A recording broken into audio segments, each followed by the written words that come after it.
Welcome to our channel. If you need to quickly connect your Apple TV to a Wi-Fi network, follow these step-by-step instructions for fast and easy setup. Step 1. Turn on your Apple TV and television, ensuring your Wi-Fi router is powered on. Step 2.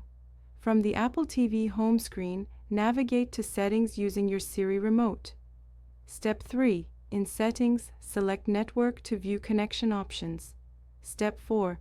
Choose Wi-Fi and wait while your Apple TV scans for available networks. Step 5. Select your Wi-Fi network from the list that appears on screen. Step 6. Using the on-screen keyboard, enter your Wi-Fi password carefully using the remote. Step 7.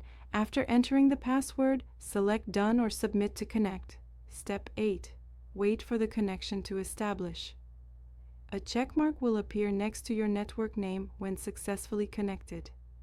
Test the connection by opening any streaming app to ensure everything works properly. If connection fails, verify your Wi-Fi password is correct and try again. Don't forget to like this video and subscribe to our channel.